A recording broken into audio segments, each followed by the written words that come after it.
হরে কৃষ্ণ। শ্রীমদ্ ভগবত গীতা দ্বিতীয় অধ্যায় শ্লোক নাম্বার 64 থেকে আমরা আজকে করব 64 থেকে 71 নম্বর শ্লোক।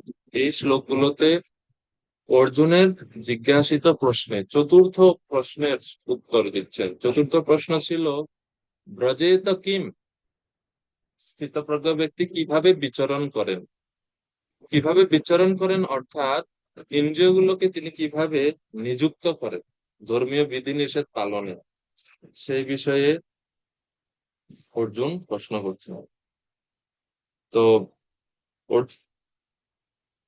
যদি বলেন যে ইন্দ্রিয়গুলো স্বভাবতই বিষয়ের দিকে ধাবিত হয় এবং তাই তাদেরকে সংযত করা অত্যন্ত কঠিন, তাহলে কিভাবে আমরা স্থিতপ্রজ্ঞ হতে পারি? তো এই প্রশ্নের উত্তরে কৃষ্ণ 8টি শ্লোকে, পরবর্তী 64, 8টা শ্লোকে স্থিতপ্রজ্ঞ ব্যক্তি কিভাবে বিচরণ করেন তার উত্তর দিয়েছে। শ্লোক নাম্বার 64।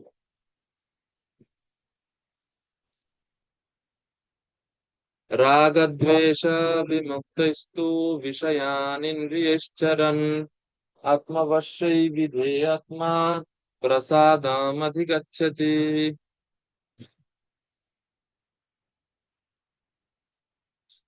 সংযত চিত্ত মানুষ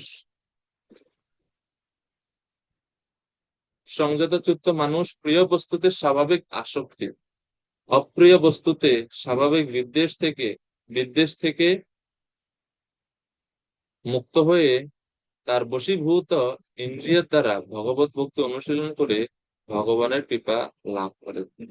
তো এইভাবে যারা তাদের ইন্দ্রিয়গুলোকে বশীভূত করতে পারেন, এই বশীভূত ইন্দ্রিয়ের মাধ্যমে তারা ভগবানের কৃপা লাভ করতে পারে। তাদের প্রথমেই এই একটা জিনিস অনেকবার কৃষ্ণ রিপিট করছেন এই অংশে, যে আসক্তি, প্রিয় বস্তু প্রাপ্তিতে খুব প্রসন্ন হন না, অপ্রিয় বস্তু প্রাপ্তিতে দুঃখিত হন না, সুখে দুঃখে সমভাব।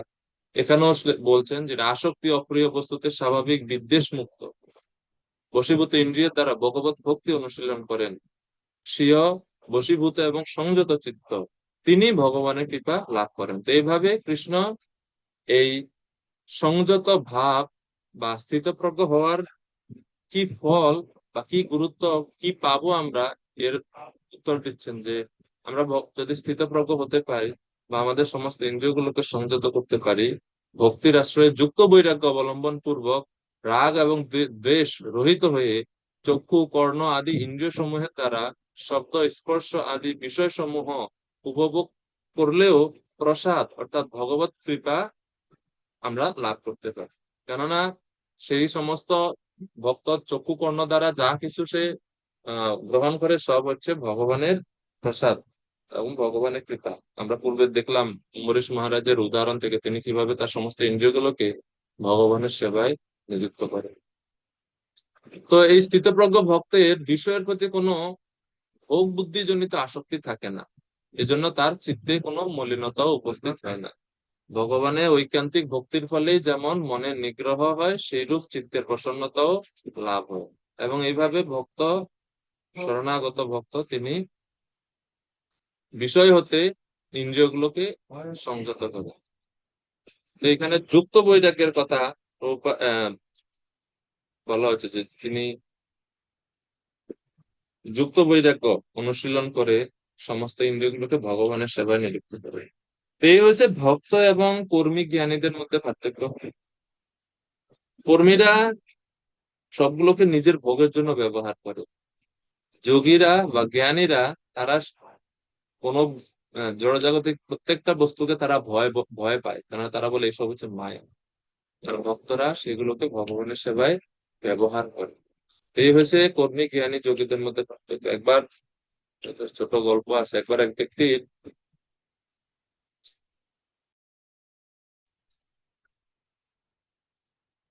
একজন ব্যক্তি রাস্তা যাওয়ার সময় ওনার প্রত্যেক কোনো মানবিক রাস্তায় পড়ে যায়। তো রাস্তার পাশ দিয়ে একজন ব্যক্তি যাচ্ছে, তিনি ভাবছেন, বাহ, খুব সুন্দর একটা মানবিক, নতুন মনে হচ্ছে, আমার জন্য ভালো হয়েছে, আমার তো মানিব্যাগ না, আমি এটা ব্যবহার করতে পারি বলে এই চিন্তা করে উনি পকেটে নিয়ে নিলেন। দ্বিতীয় ব্যক্তি, দ্বিতীয় শ্রেণীর এক প্রকার মানুষ আছে যারা এরকম মানিব্যাগ করতে থাকতে দেখলে ওই ব্যক্তি মনে করে কার ব্যাগ না কার ব্যাগ আমি জানি না, দরকার নেই আমার এটা হাত দেওয়ার, কারণ অন্যের সম্পত্তি আমি কেন নিব, আর টাকা পয়সা হচ্ছে মায়া, এর ফলে আমার বন্ধন হয়ে যেতে পারে, আমি আসক্ত হয়ে যেতে পারি, সেজন্য আমি এটা ছুবো না, স্পর্শই করবো না। আবার তৃতীয় আর ক্যাটাগরির মানুষ আছে যারা মানিব্যাগটা নিবে, নিয়ে ওই ব্যক্তি খোঁজ করবেন যে এটার মালিক কে আসলে। যখন আপনি দেখবেন যে মানিব্যাগের মধ্যে যিনি প্রকৃতই, যার মানিব্যাগ তার আইডি কার্ড বা তার ছবি থাকে, কিছু থাকে, যখন কোনো লিড বা কোনো কিছু যখন পায়, সেগুলো পেয়ে তিনি এর যে মানিব্যাগের যে প্রকৃত মালিক, সেই মালিকের কাছে মানিব্যাগ পৌঁছে দেন। এই তিন তিন শ্রেণীর ব্যক্তির মধ্যে সর্বশেষ যিনি, তিনি হচ্ছেন ভগবত ভক্ত।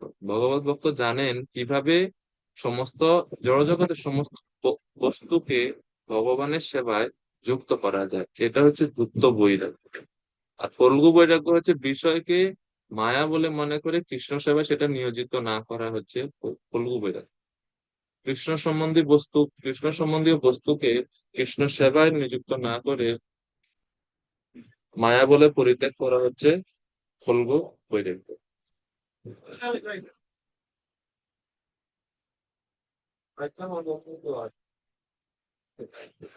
তো সেজন্য বলেছি ইন্দ্রিয় সম্মুখে সংযত করতে না পারলে এটা হচ্ছে আমাদের সবচেয়ে বড় বিপদ, আর সেগুলো জয় করা হচ্ছে আমাদের সবচেয়ে বড় সম্পদ। এজন্য যে পথে আমাদের ইষ্ট লাভ হয়, ইন্দ্রিয় সংযত হয়, আমাদের কাঙ্ক্ষিত বস্তু আমরা লাভ করতে পারি, সেই পথে আমাদের গমন করা উচিত। আপাদম কথিতম পন্থা ইন্দ্রিয়ানাম অসংযমঃ তজ্জয় সম্পদাম মার্গ ইয়েনেষ্টম তেন গম্যতাম। চাণক্য নীতিতে বলছেন চাণক্য পণ্ডিত। এই জন্য স্থিতপ্রজ্ঞ ব্যক্তি যেভাবে ইন্দ্রিয়গুলোকে সংযত করে, সেই উপায় আমাদেরও অবলম্বন করা উচিত। একটা জিনিস এখানে, জ্ঞানী যোগী যারা তারাও ইন্দ্রিয় সংযত করে, ভক্তরাও ইন্দ্রিয় সংযত করে, এই দুইয়ের মধ্যে কি পার্থক্য? জ্ঞানীরা যারা তারাও কিন্তু ইন্দ্রিয় সংযম করে খুব কঠোর ভাবে, ইন্দ্রিয় সংযত করার চেষ্টা করে, ভক্তরাও ইন্দ্রিয় সংযত করার চেষ্টা করে, কিন্তু দুইয়ের মধ্যে তফাৎ কি? কেউ বলতে পারবেন?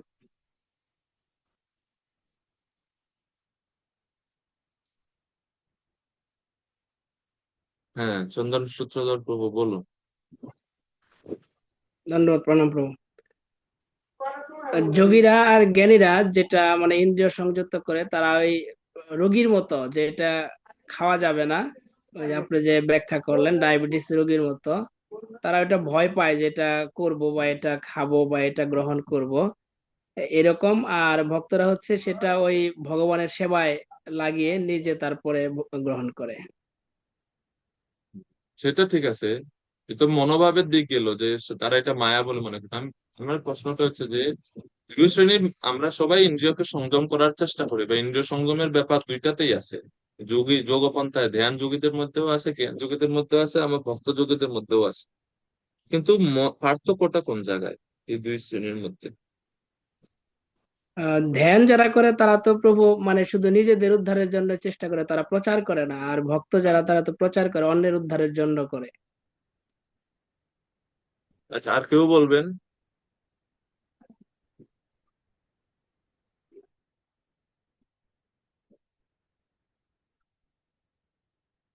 উত্তম প্রভু বলুন। হরে কৃষ্ণ গুরু, ধন্যবাদ, প্রণাম। তো ভক্তরা ইন্দ্রিয় করে, কিন্তু যারা যোগীরা আছে, যোগী ধ্যানী, আহ, তাদের আচ্ছা, আমি আমি একটু তাদের সহজ বেলায় করে সেটা দিই। আমি একটু আরেকটু সহজ ভগবান করে দিই। কেন্দ্রিক করে। উত্তম প্রভু, আমি আরেকটু সহজ করে দিই, সবাই যে একটু বুঝতে সুবিধা হয়। মানে আমার প্রশ্নটা হচ্ছে এটা যে যোগীরা ইন্দ্রিয় সংযম অনুশীলন করে, ভক্তরাও অনুশীলন করে, কিন্তু যোগীদের ইন্দ্রিয় সংযম অনুশীলন করলেও তাদের অধঃপতন হয়ে যায়। তারা সেই ইন্দ্রিয়কে মানে ইন্দ্রিয় সংযমের যে ব্যাপারটা, এটাতে তারা স্থির থাকতে পারে না, তাদের পতন হওয়ার সম্ভাবনা থেকে যায়। তো কিন্তু ভক্তদের কখনো পতন হয় না, তারা ইন্দ্রিয়কে সবসময় সম্পূর্ণভাবে সংযত করে রাখতে পারে। এই দুয়ের কেন এটা হয়? কেন তারা পারে না সংযত করে রাখতে? কেন তারা বিচলিত হয়ে যায়? এই কি পার্থক্য এটা? তো বলুন। প্রভু যোগীরা বা মানে যারা তারা ইন্দ্রিয় সংযত করে কিন্তু তাদের বাসনা থেকে যায়, যেরকম মানে এই না না বাঁশ না গাছের না না না মূলের না মতো না না এরকম না না না বাসনাটা থেকে যায় তাদের। না, তাদের বাসনা থাকে না। জ্ঞান যোগ করার পূর্ব যোগ্যতাই হচ্ছে সমস্ত বাসনা থেকে মুক্ত হতে হবে, তাইলে সে জ্ঞান যোগ অনুশীলন করতে পারবে। এটা যে জ্ঞান যোগ অনুশীলনের পূর্ব শর্ত। হৃদয় সমস্ত বাসনা থেকে মুক্ত হতে হবে, তাইলে সে ধ্যান যোগের যোগ মানে উপযুক্ত হবে। তাদের বাসনা থাকে না। এই যোগ সম্বন্ধে আরেকটু বিস্তারিত আহ, আপনারা পড়বেন তো দেখবেন। জ্ঞান যোগীরা যারা কর্মযোগী, কর্মযোগ অনুশীলন করতে করতে, কর্মযোগের মধ্যে সকাম নিষ্কাম আছে, নিষ্কাম কর্ম করতে করতে, নিষ্কাম মানে কোনো কামনা থাকে না। তো নিষ্কাম কর্মযোগ অনুশীলন করতে করতে ওনা ধীরে ধীরে সমস্ত কামনা বাসনা থেকে মন মুক্ত হয়ে যায়। নিষ্কাম কর্ম অনুশীলন করে যিনি পরিপক্ক অবস্থা লাভ করেন তিনি জ্ঞান যোগে উন্নীত হতে পারেন। তো জ্ঞানীর কামনা থাকে না। রেবা মাতাজি হাত তুলছেন, বলুন মাতাজি। মাইক অন করতে হবে তো, নাহলে শোনা যাবে না। মাইক অন করে।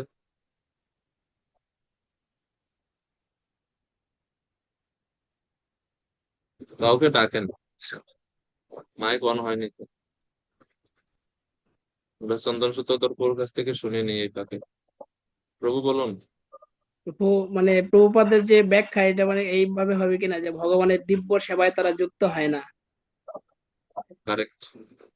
আরেকটু, হ্যাঁ হয়েছে উত্তর। আর একটু বিস্তারিত, আর একটু বুঝিয়ে বলে।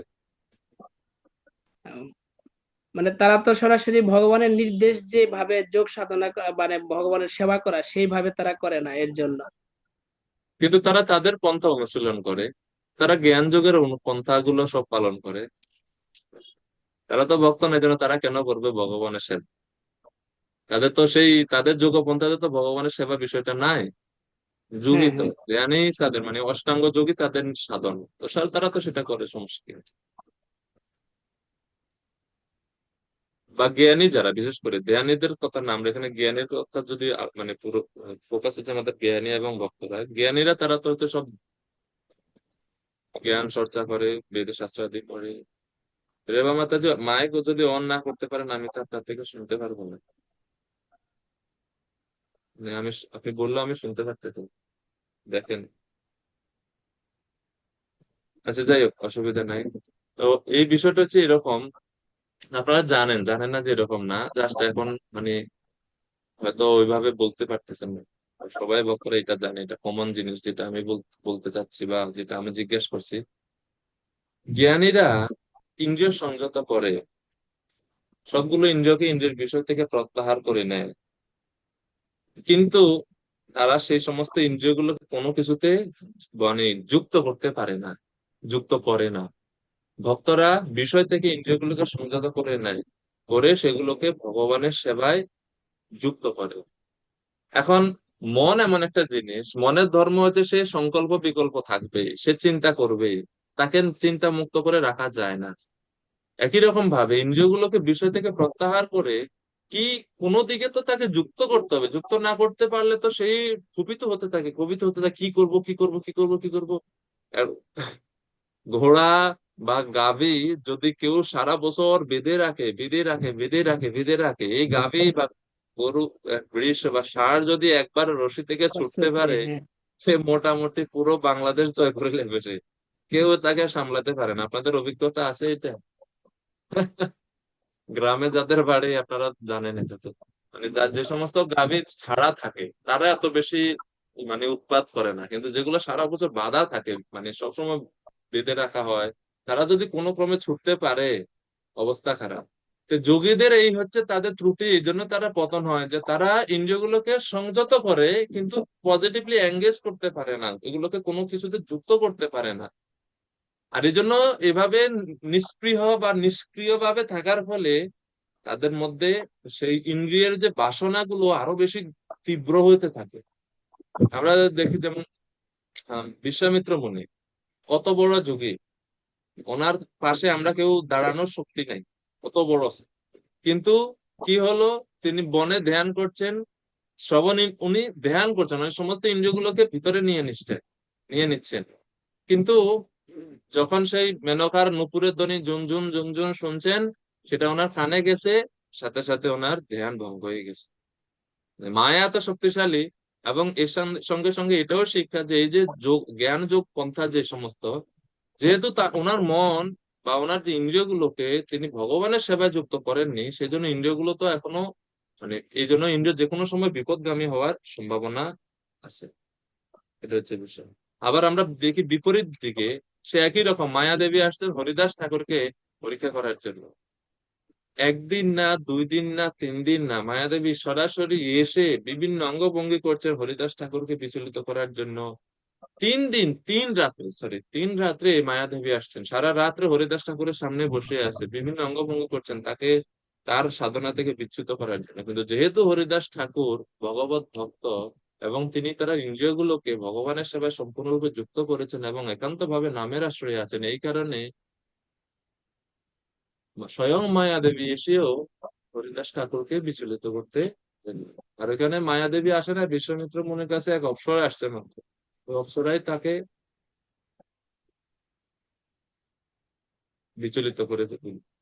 তো এই হচ্ছে পার্থক্য। কেননা মন এমন বদমাস, হ্যাঁ, এটাকে আপনি হচ্ছে যদি চুপচাপ রাখেন, সে আপনাকে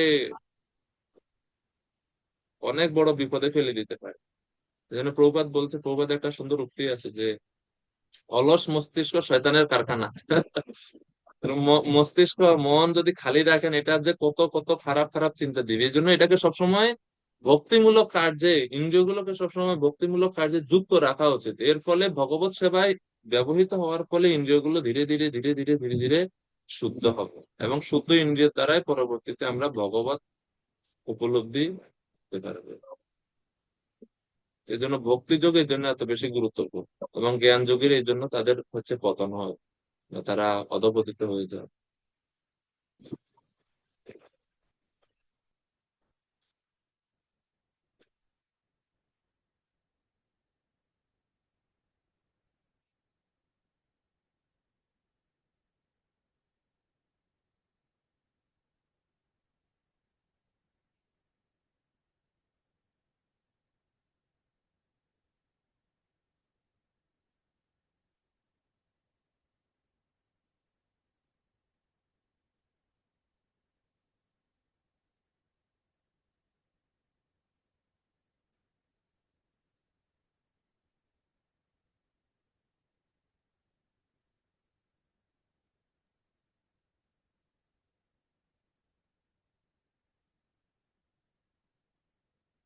ওকে, এরপরে 65 নম্বর শ্লোক। তো এইভাবে 64তে বলা হচ্ছে যে ভগবত প্রসাদ, ভগবানের কৃপা লাভ করে। এই ভগবানের প্রসাদ বা কৃপা লাভের পর কি হয়?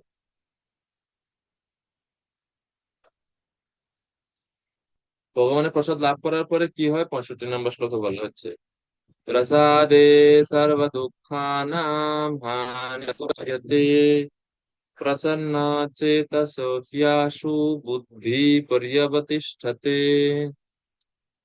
উত্তম প্রভু অনুবাদটা করুন। হরে কৃষ্ণ প্রভু, ধন্যবাদ প্রণাম।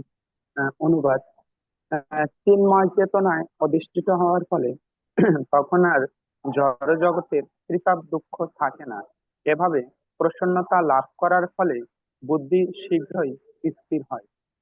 হরে ভগবানের কৃপা লাভের কি ফল? ইন্দ্রিয় ও চেতনার পূর্ণ পরিতৃপ্তি। 2, ত্রিতাপ ক্লেশ এর নিবৃত্তি। আর 3, শুদ্ধ জ্ঞানের উদয়। ভক্তি আশ্রয় চিত্ত, যার চিত্ত, যার মন ভগবত ভক্তির আশ্রিত, যিনি এভাবে ভক্তি অনুশীলন করে চিত্ত প্রসন্ন হয়েছে, তার জাগতিক আধ্যাত্মিক আদি সর্বপ্রকার দুঃখ সমূলে ধ্বংস হয়।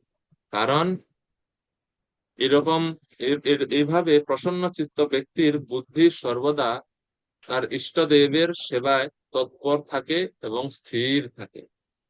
শ্রীমৎ ভাগবতমে বর্ণনা রয়েছে যে শ্রীমৎ বেদব্যাস সমস্ত শাস্ত্র রচনা করেও তার চিত্তে তিনি শান্তি পেলেন না। যখন নারদ মুনি এসে উপদেশ দিলেন, নারদ মুনি ব্যাসদেবের দুইটা ত্রুটি ধরছেন, যে তুমি সমস্ত গ্রন্থ প্রণয়ন করছো তারপরে চিত্ত প্রসন্ন নয়।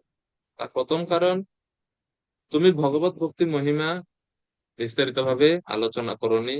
মানুষকে তুমি ভোগ মানে যজ্ঞ আদি ইত্যাদির নাম করে ধর্মের নামে তাদেরকে ভোগে প্রবৃত্ত করেছো। এটা হচ্ছে প্রথম ত্রুটি। আর দ্বিতীয় ত্রুটি, কৃষ্ণের মহিমা বিস্তারিত ভাবে আলোচনা হয়নি, কৃষ্ণ লীলা বিস্তারিত ভাবে বলেন।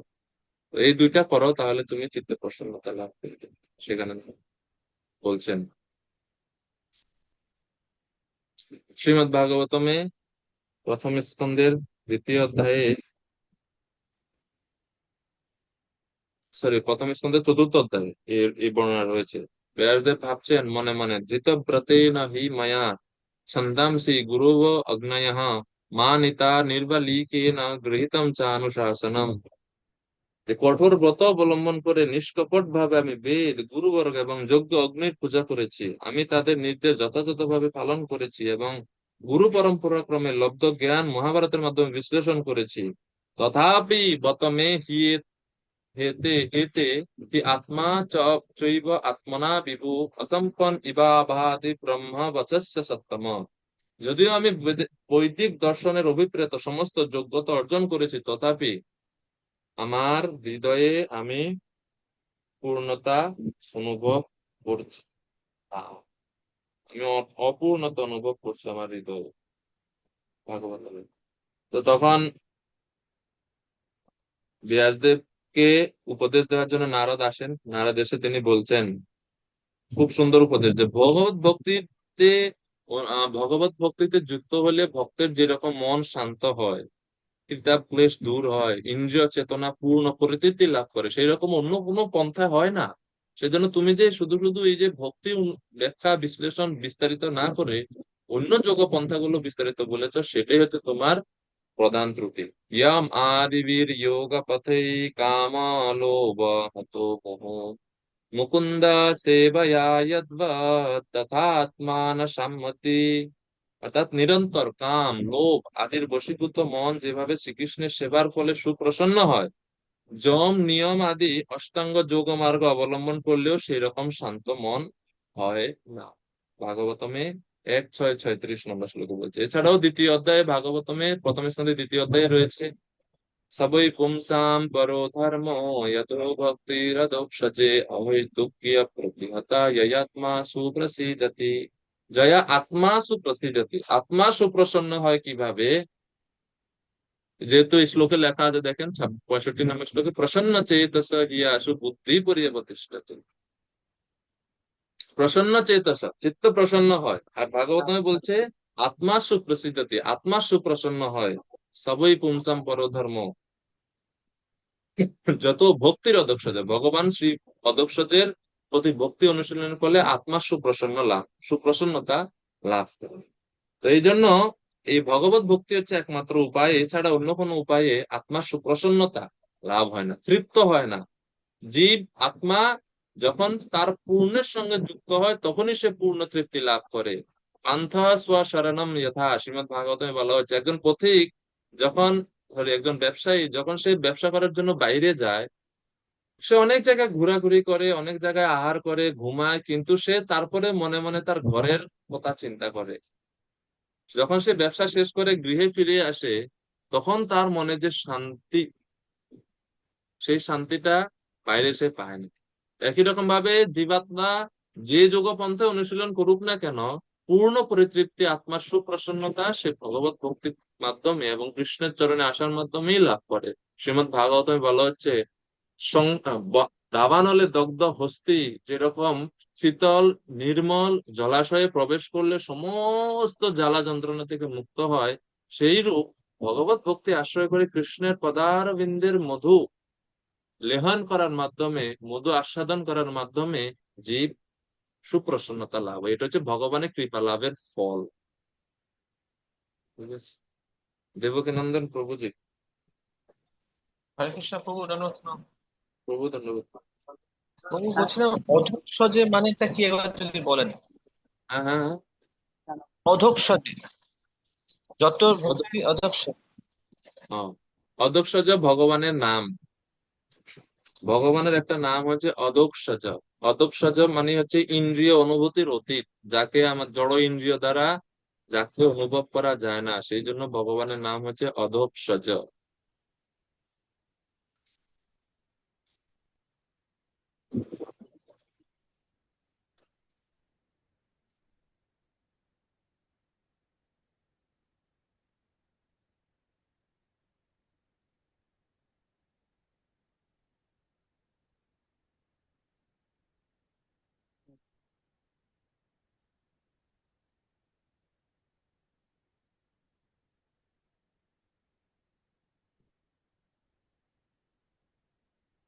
অধঃসজ অধঃসজ।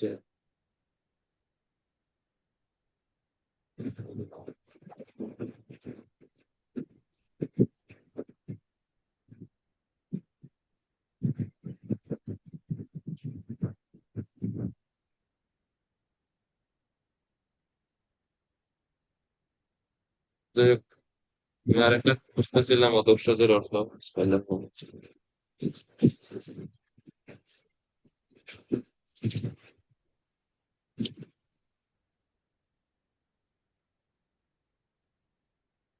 অধঃসজের ব্যাখ্যা যে বলা হচ্ছে যে যে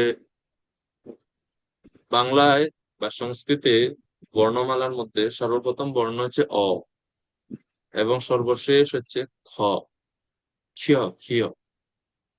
তো এই যে অ থেকে ক্ষিয় পর্যন্ত কোন বর্ণ দ্বারা কোন মানে এই যে এতগুলো বর্ণ ব্যবহার করে কোন শব্দের দ্বারা কোন বাক্যের দ্বারা ভগবানের মহিমা পূর্ণরূপে কেউ বর্ণনা করতে পারে না, এবং এই বর্ণনা শুনে কেউ পূর্ণরূপে ভগবানকে উপলব্ধি করতে পারে না বা বুঝতে পারে না। এই জন্য ভগবানকে বলা হয় অধোক্ষজ। সেরকম এটা হচ্ছে আরেকটা ব্যাখ্যা। অক্ষ শব্দের অর্থ হচ্ছে ইন্দ্রিয় বা চক্ষু, যারা আমরা আমাদের জড় ইন্দ্রিয় দিয়ে ওনাকে উপলব্ধি করতে পারি না, এই জন্য ভগবানকে বলা হয় অধঃসজ। এরকম অনেকগুলো এই কি আছে, অর্থ আছে অধঃসজ।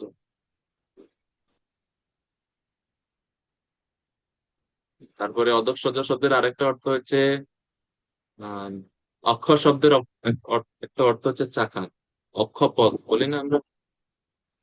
তো অক্ষ শব্দের অর্থ হচ্ছে চাকা। তো ভগবান শ্রীকৃষ্ণের যে শকটাসুর বধ লীলা, ওইখান থেকে ভগবানের এই নাম আছে অধ অক্ষজ। মানে ভগবান শ্রীকৃষ্ণকে মাতা যশোদা এই শকটের নিচে নিচে শয়ন করে রেখেছিলেন। ওই দিন অনুষ্ঠান ছিল, ওই শকটের উপরে অনেক ভারী বাসনপত্র ছিল, কৃষ্ণ নিচে শুয়েছিলেন। আর যখন সেই শকটাসুর, এই অসুরটা ছিল অশরীরী, মানে তার কোনো নির্দিষ্ট শরীর নাই, সে যে কোনো কিছুর মধ্যে প্রবেশ করতে পারতো। সে ওই ঠেলা গাড়ি যে অক্ষজ, এই সরি যে কার্ড ছিল, শকট ছিল, সেই শকটের মধ্যে প্রবেশ করে কৃষ্ণকে চাপা দিয়ে মারার চেষ্টা করছিল। তখন কৃষ্ণ খেলার ছলে হাত পা ছোড়াছুড়ি করতেছিল, কৃষ্ণের পায়ের বৃদ্ধাঙ্গুলি শকটে লাগে, এবং সাথে সাথে শকটাসুর বধ হয়, এবং পুরো এই শকট উল্টে গিয়ে অনেক দূরে গিয়ে পড়ে, সব বাসনপত্র সব পড়ে যায়, অনেক বিকট শব্দ হয়।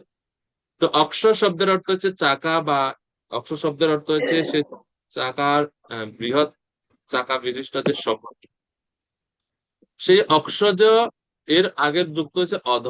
অধ মানে হচ্ছে নিচে, মানে অক্ষজ অধ অক্ষ মানে হচ্ছে যিনি এই শকটের নিচ থেকে পুনরায় জন্মগ্রহণ করছেন। মা যশোদা ভাবছেন যে আমার ছেলেটার মনে হয় আবার পুনর্জন্ম হয়েছে, এই অসুরের হাত থেকে আমার ছেলেটা বাঁচছে, মনে হচ্ছে আমার ছেলেটার পুনর্জন্ম হয়েছে। এই জন্য কৃষ্ণের একটা নাম হচ্ছে অধক্ষজ। কৃষ্ণ সেখান থেকে মানে হচ্ছে জন্মগ্রহণ করা, অধ অক্ষ মানে শকটের নিচ থেকে কৃষ্ণের জন্ম হয়েছে মনে হচ্ছে দ্বিতীয়বারের। এই জন্য কৃষ্ণকে বলা হয় অধ অক্ষজ, কৃষ্ণের একটা নাম। অক্ষ শব্দের আরেকটা অর্থ হচ্ছে অক্ষ ক্রীড়া। আপনারা জানেন কিনা, পাশা খেলা, অক্ষ ক্রীড়া। তো এই অক্ষ ক্রীড়া ধর্মীয় দৃষ্টিতে এটা অত ভালো না, এটা হচ্ছে অধ মানে নিম্ন, নিম্ন চেতনা বা নিম্ন খেলা, এটা এটা উত্তম খেলা না, অধ অক্ষ। সেই পাশা খেলার স্থানে, সেই যেখানে দ্রৌপদীকে বস্ত্রহরণের অপমান করার চেষ্টা করা হয়েছিল, সেইখানে সেই অসৎ সভাতে সেই অধ অক্ষজ বা সেই ক্রিয়া স্থলে ভগবান শ্রীকৃষ্ণ আবির্ভূত হয়ে দ্রৌপদীকে তিনি রক্ষা করেছিলেন, সম্ভ্রম রক্ষা করেছিলেন দ্রৌপদীর। এই জন্য কৃষ্ণের একটা নাম হচ্ছে অধোক্ষজ, যিনি আম, অসৎ সভারূপী, এবং এই অসৎ সভায় যেখানে এই অক্ষক্রীড়া হচ্ছিল সেখানে যিনি জন্মগ্রহণ বা যিনি আবির্ভূত হয়ে দ্রৌপদীকে দ্রৌপদীর সম্ভ্রম রক্ষা করেছিল। তো সেই জন্য কৃষ্ণের আরেকটা নাম হচ্ছে অধোক্ষজ। অধোক্ষজ। তো এরকম বিভিন্ন ব্যাখ্যা আছে, তো এই জন্য কৃষ্ণকে বলা হয় অধোক্ষজ, মানে কোনো কিছুর দ্বারা ওনাকে উপলব্ধি করা যায় না, না না জড় ইন্দ্রিয় দ্বারা, না জড় বর্ণের দ্বারা, না কোনো কিছুর দ্বারা না। জন্য ভগবানকে বলা হয় অধোক্ষজ। তিনি আমাদের সব, এগুলো সবগুলোর অতীত কিন্তু, এইরকম অধোক্ষজ। ওকে, 66, 66। ইন্দ্রিয় সংযম স্থিতপ্রজ্ঞতার সাধন। ইন্দ্রিয় সংযম না হলে স্থিতপ্রজ্ঞ হওয়া যায় না। তাই পরের শ্লোকে, মানে 66 শ্লোকে, শ্রীকৃষ্ণ ভগবত চেতনার সাথে অযুক্ত ব্যক্তি, মানে যারা ইন্দ্রিয় সংযত করেন না, তাদের কি হয়? যারা ভগবানের প্রসাদ বা ভগবানের কৃপা লাভ করেনি, তাদের কি গতি হয়? কৃষ্ণ ভাবনায় যুক্ত হয়েও যদি কেউ সন্তুষ্ট হতে না পারে, ইন্দ্রিয় মনকে ভগবানের সেবা যুক্ত না করে, তাহলে তার কি ঘটে? 66 বলা হচ্ছে, নাস্তি বুদ্ধিরযুক্তস্য না চ যুক্তস্য ভাবনা, না চ ভাবয়তা শান্তি অশান্তস্য কুতো সুখম। বিশ্বরূপ প্রভু অনুবাদ করুন পিতামহ। হরে কৃষ্ণ প্রভু। যে ব্যক্তি কৃষ্ণ ভাবনায় যুক্ত নয়, তার চিত্ত সংযত নয়, তাই তার পারমার্থিক বুদ্ধি থাকতে পারে না। যার অভাববশত শান্তি লাভের কোনো সম্ভাবনা থাকে না, আর শান্তি ব্যক্তি রেখে কিভাবে সুখ লাভ করা যেতে পারে?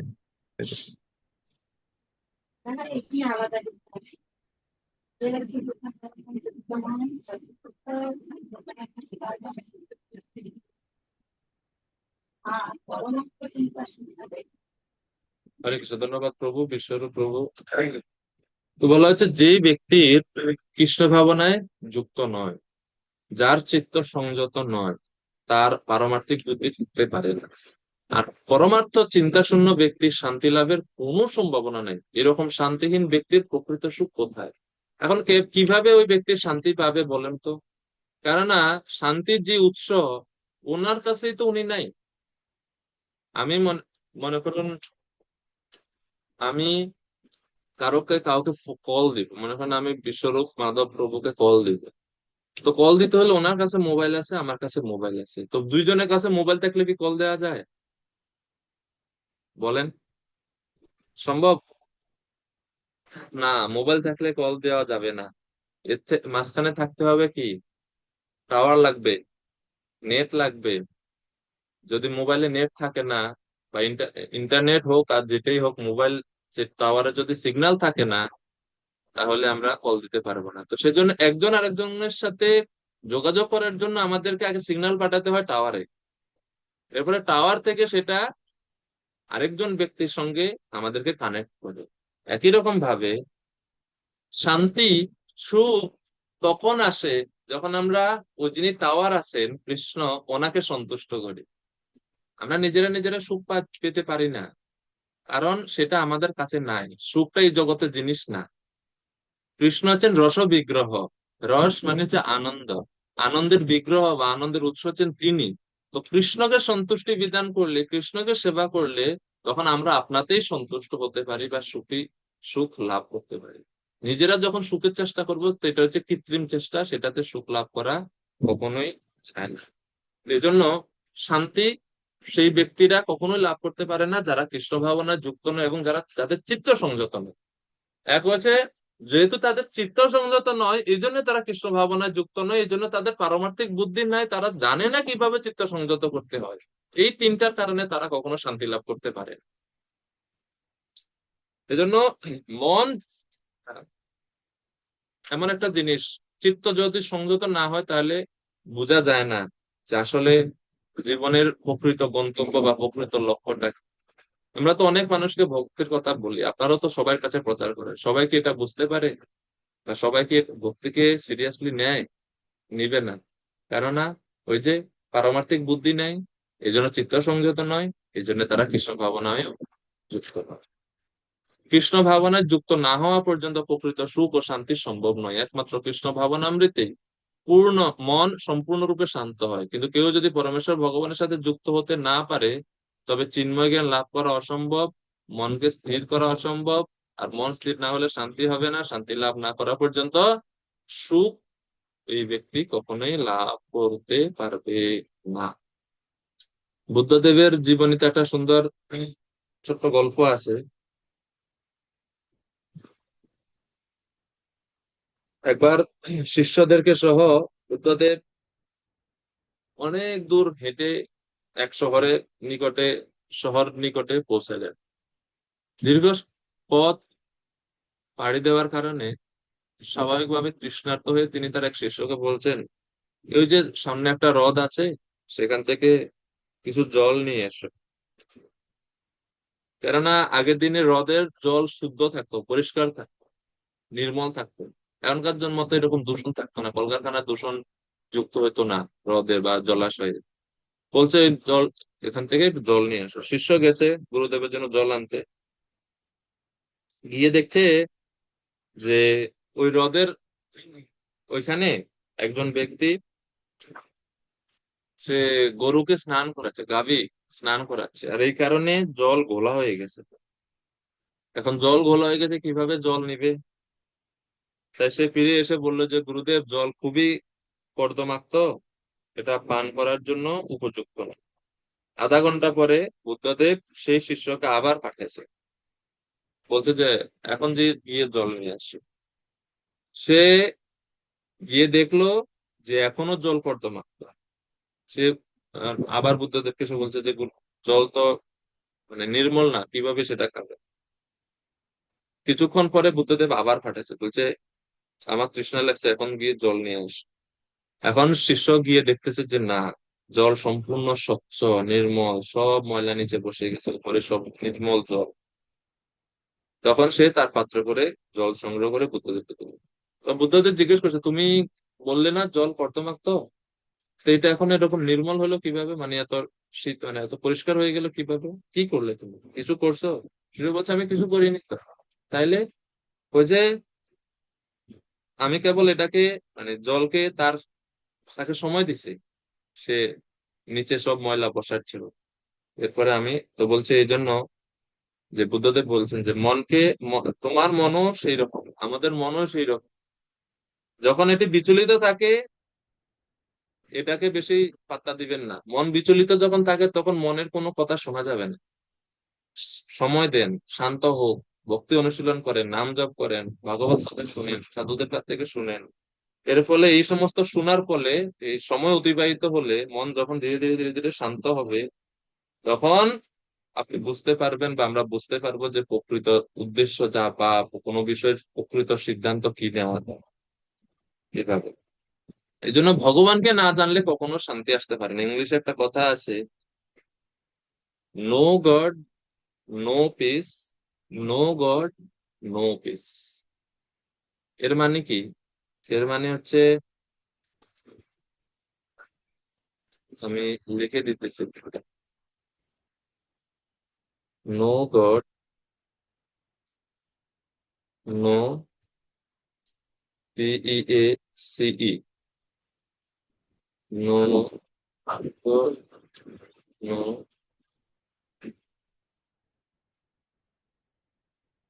চ্যাট বক্সে দেখেন, ইংরেজিতে এটা একটা খুব সুন্দর প্রভাব আছে যে নো গড, মানে প্রথমটা হচ্ছে KNOW, নো। ভগবানকে জানার ফলে আমরা শান্তি কি সেটা জানতে পারি, শান্তি কি সেটা লাভ করতে পারি। No peace. আর আর NO, মানে নো গড, মানে ভগবান নাই, নো পিস, কোনো শান্তিও নাই। তো এই শ্লোকে সেই সেই কথাই বলছে যে অশান্ত চিত্ত ব্যক্তি কখনো শান্তি লাভ করতে পারে না, যেহেতু তারা কৃষ্ণ ভাবনায় যুক্ত না, তাদের মনকে তারা কৃষ্ণ সেবায় যুক্ত করতে পারে না। এই জন্য পূর্বের শ্লোকে বলছে প্রসন্ন চেতস, আর এই শ্লোকে বলছে অশান্তস্য কুত সুখম, অশান্ত ব্যক্তির সুখ কোথায়? তো প্রভুপাদ প্রথমেই তাৎপর্যের প্রথম লাইনে এই জন্য বলছেন, ভগবানের সেবা নিজেকে নিয়োজিত না করলে মন কোনো মতে শান্তি পাওয়া যেতে পারে না। আমরা অনেক সময় শান্তি পাওয়ার জন্য নাটক দেখি, মুভি দেখি, সিরিয়াল দেখি, বা অনেকে খেলা দেখে, অনেকে অনেক কিছু করে মনের শান্তির জন্য। কিন্তু একটা বিষয় কি জানেন, এই সমস্ত আমরা যখন এগুলো দেখি, এই দেখার মানে দেখার আগে আপনার মনের যেমন অবস্থা, 1 ঘন্টা 2 ঘন্টা এটা দেখার পরে দেখবেন মনের অবস্থাটা কেমন হয়। এগুলো আমাদের মনের যে মানসিকতা, মনের যে উৎফুল্লতা, মনের যে সজীবতা, এগুলোকে শোষণ করে নিয়ে যায়। 2 ঘন্টা ছবি দেখার পরে দেখবেন যে মনের আর কোনো কিছু করতে ভালো লাগে না, আপনাকে এটা আলসেমি আলসেমি ভাব লাগতেছে, মনে হচ্ছে একটু ঘুমাই কেন।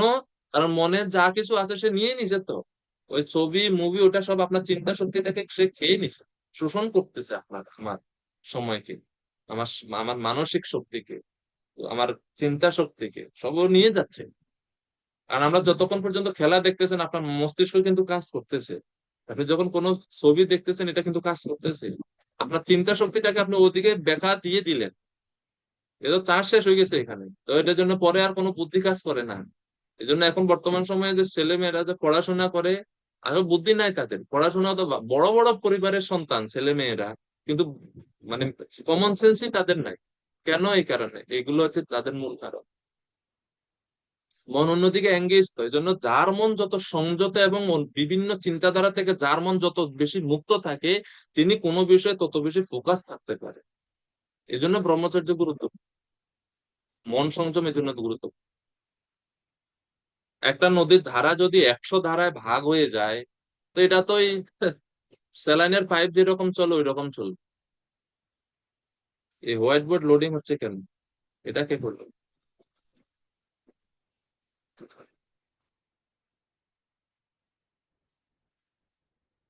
একটা নদীকে যদি 100 ধারায় ভাগ করা হয়, তো এটা স্রোত তো আর থাকবেই না, এটা মৃতপ্রায় হয়ে যাবে। ওটা ওই যে রোগীকে স্যালাইন দিলে যেরকম টিপ টিপ টিপ টিপ করে পড়বে ওই রকম পড়বে। আর যদি 100 ধারা না হয়ে একটা ধারায় নদীকে রাখা হয়, তাহলে এটা স্রোত অনেক বেশি হবে এবং কোনো বাধা তাকে আটকাতে পারে না। তো এই হচ্ছে মন সংযমের ব্যাপার। এজন্য মনকে নিরর্থক বিভিন্ন বিষয়ের দিকে ধাবিত না করে, ওই যে একটু আগে কিছুদিন গত ক্লাসে মানে আমরা পড়েছিলাম যে ব্যবসায় আত্মিকা বুদ্ধি একে হ পুরুনন্দন বহু শাখা হি অনন্তাশ্চ বুদ্ধয় অব্যবসায়ী নাম। যাদের বুদ্ধি বহু শাখা বিশিষ্ট তারা কোনো কার্যে সিদ্ধি লাভ করতে পারে না। এজন্য মাল্টিটাস্কিং সম্ভব না। মাল্টিটাস্কিং বুঝেন আপনারা? আমরা অনেকে কি করি, একসাথে অনেকগুলো কাজ করার চেষ্টা করি। একসাথে অনেকগুলো কাজ করলে কোনো কাজ ভালো মতো করা যায়। এজন্য একটা কাজ শেষ করে এরপরে আরেকটা ধরেন, তাহলে কাজটা দ্রুত শেষ হবে এবং ইফেক্টিভনেস এবং কাজের নিপুণতা থাকবে বেশি। একসাথে খাওয়া এবং কথা বলা যায় না, একই রকম ভাবে একসাথে 2টা কাজ মনোযোগ দেওয়া যায় না। সম্ভব নয়। অর্জুন না যে আমরা সব্যসাচী 2 হাতে তীর চালাতে পারি, সম্ভব না। যাই হোক, তো মনকে এই জন্য শুধুমাত্র প্রয়োজনীয় কার্যে এবং ভক্তি অনুশীলনের মধ্যেই যুক্ত রাখবে, তাহলে ও আপনার বন্ধু হিসেবে কাজ করবে। এখন অর্জুন জিজ্ঞেস করছে যে কৃষ্ণ, বুঝলাম যাদের মন অযুক্ত মানে ভগবত ভক্তিতে যুক্ত না, তাদের শুভ বুদ্ধি জন্মাতে পারে না। আমার প্রশ্ন হচ্ছে কেন তাদের শুভ বুদ্ধি জন্মাতে পারে না? 67 নম্বর শ্লোকে কৃষ্ণ উত্তর দিচ্ছেন, ইন্দ্রিয়ানাম হি চরতাম ইয়ন্মনানুবিধীয়তে তদস্য হরতি প্রজ্ঞাম বায়ুর্নাভম ইবম বসি। মাতাজি অনুবাদ করুন। হরে কৃষ্ণ প্রভু প্রণাম। প্রতিকূল বায়ু নৌকাকে যেমন অস্থির করে, তেমনি সদা বিচরণকারী যে কোনো একটি মাত্র ইন্দ্রিয়ের আকর্ষণেও মন অসংযত ব্যক্তির প্রজ্ঞাকে হরণ করতে পারে। হরে কৃষ্ণ। ভগবানে যদি মন নিবিষ্ট না হয়, তাহলে যার ইন্দ্রিয়গণকে সে দমন করতে চেষ্টা করছে তার সেসব বিফল হবে। বিষয়ে বিচরণশীল ইন্দ্রিয়গণের মধ্যে একটা ইন্দ্রিয়কে লক্ষ্য করে মন প্রবর্তিত হলে সেই ব্যক্তির আত্ম বিষয় জ্ঞানকে হরণ করে। সুতরাং সমস্ত ইন্দ্রিয়গণ মনের অধীন হয়ে যখন চলতে থাকে, তখন তার যে দুর্দশা হয় তা আর কি বলার আছে। মানে একটা ইন্দ্রিয় যদি অসংযত হয়, এটা আমাদেরকে বিপদগামী করতে পারে। যদি সবগুলো ইন্দ্রিয় যদি তার অসংযত, তাহলে আর কি বলা হচ্ছে। এই জন্য বলছে, উদাহরণ দিয়ে, যে বায়ু যেরকম নৌকাকে, প্রতিকূল বায়ু যেরকম নৌকাকে অস্থির করে, লক্ষ্যে পৌঁছাতে বাধা সৃষ্টি করে, সেই রকম সদা বিচরণকারী, মানে সব সময় বিষয়ের দিকে ভ্রমণ করতেছে একটা মাত্র ইন্দ্রিয়ই যথেষ্ট আমাদের মনকে বিপদে নিয়ে যাওয়ার জন্য। এজন্য আমি কি কোনো সময় আপনাদেরকে বলছিল, এই যে আহ শঙ্করাচার্যের এই শ্লোক, পুরন্ড মাতঙ্গ পতঙ্গ ভৃঙ্গা, এই শ্লোকের আলোচনা করছিলাম, 5 প্রকার প্রাণী, মনে আছে আপনাদের? আমি ভুলে গেছি, যদি পড়ে থাকে তাহলে তো মনে থাকবে, নাইলে আবার আমরা এই প্রসঙ্গে এটা বলতে পারবো। মানে হরিণ, তারপরে হচ্ছে পোকা, মাছ, তারপরে হাতি, এরা, এই 5 প্রকার প্রাণীর একটা সুন্দর এই দৃষ্টান্ত আছে আমাদের ইন্দ্রিয়ের বিষয়ে সব আলোচনা কি করছিলাম এই বিষয়ে? না। শঙ্করাচার্য এই ইন্দ্রিয় সংযমের ব্যাপারে, মানে বিশেষ করে আমাদের পঞ্চেন্দ্রিয়ের ব্যাপারে, সংযমের ব্যাপারে, এই যে বলছে, যেহেতু একটা ইন্দ্রিয়ের কথা বলছেন, একটা ইন্দ্রিয়, তো এই প্রসঙ্গে খুব সুন্দর শ্লোক আছে। তিনি বলছেন, আহ কুরঙ্গ মাতঙ্গ পতঙ্গ ভৃঙ্গ পঞ্চ ভিয়েব পঞ্চ হতা হিয়েব। অর্থাৎ তিনি 5টা প্রাণীর নাম বলছেন। প্রথম হচ্ছে কুরঙ্গ। কুরঙ্গ মানে বুঝেন?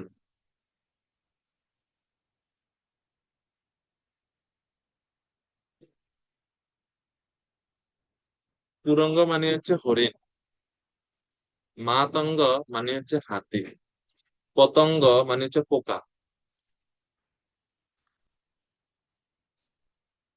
কুরঙ্গ, মাতঙ্গ, পতঙ্গ, পতঙ্গ, এরপর হচ্ছে ভৃঙ্গ। ভৃঙ্গ মানে হচ্ছে মৌমাছি। মীন মানে হচ্ছে মাছ। এই 5টা প্রাণী। হতা পঞ্চবীর এব পঞ্চ, এই 5টা প্রাণী হত হয়, নিহত হয়, বিপদে পড়ে, বিপদগামী হয়। 5টা প্রাণী বিপদগামী হয় তাদের 5টা ইন্দ্রিয়ের কারণে। মানে এক একটা প্রাণী এক একটা ইন্দ্রিয়ের কারণে বিপদগামী হয়। কিভাবে? প্রথমে বলা হচ্ছে কুরঙ্গ। কুরঙ্গ মানে হচ্ছে ডিয়ার বা হরিণ। হরিণ তার কোন ইন্দ্রিয়ের কারণে বিপদগামী হয় সবচেয়ে বেশি? তার কানের কারণে। হরিণ শিকারীরা যখন হরিণ শিকার করতে যায়, তারা সুইট মিউজিক ব্যবহার করে, খুব সুন্দর সফট বাঁশির সুর বাজায়। আর হরিণের দুর্বলতা এই জায়গা, তার এই এই ইন্দ্রিয়ের কারণে কারোর কাছে সে দুর্বল। সে যখন কোনো মিষ্টি শব্দ শুনে সে সবকিছু ভুলে যায়, সামনে শিকারে দাঁড়িয়ে আছে তাও সে জানে না, কেননা সে শব্দের প্রতি এত তন্ময় হয়ে শুনে। কুরঙ্গ। এবং এর ফলে এই শব্দের ইন্দ্রিয়ের প্রতি দুর্বলতার কারণে এবং এই শ্রবণ ইন্দ্রিয়ের বশীভূত হওয়ার কারণে হরিণ প্রাণ ত্যাগ করে, মৃত্যুবরণ করে, শিকারীর হাতে ধরা পড়ে। 2 নাম্বার হচ্ছে মাতঙ্গ। মাতঙ্গ মানে হচ্ছে এলিফ্যান্ট, হাতি। হাতিকে কিভাবে শিকার করে আপনারা সবাই জানেন। স্ত্রী হাতিকে টোপ হিসেবে শিকারীরা ব্যবহার করে। স্ত্রী হাতিকে দেখে সমস্ত পুরুষ হাতিরা দৌড়ে আসে সে হস্তিনীকে পাওয়ার জন্য। আর রাস্তায় শিকারীরা গর্ত করে রাখে, উপরে পাতা টাতা দিয়ে এমনি। হাতি বুঝতে পারে না, সে ধাবিত হয় স্ত্রী হাতির কাছে আসার জন্য।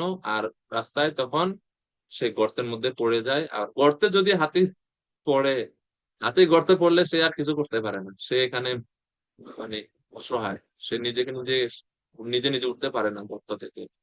কাদার মধ্যে যদি হাতি ঢুকে যায় একবার, উঠতে পারে না নিজে নিজে সাহায্য ছাড়া, কারণ ভারী শরীর। তো এইভাবে হাতি ধরা পড়ে স্পর্শ ইন্দ্রিয়ের কারণে। স্পর্শ ইন্দ্রিয়, ত্বক স্পর্শ ইন্দ্রিয়ের কারণে হাতি ধরা পড়ে। 3 নাম্বার হচ্ছে পতঙ্গ। পতঙ্গ মানে হচ্ছে পোকা, মথ।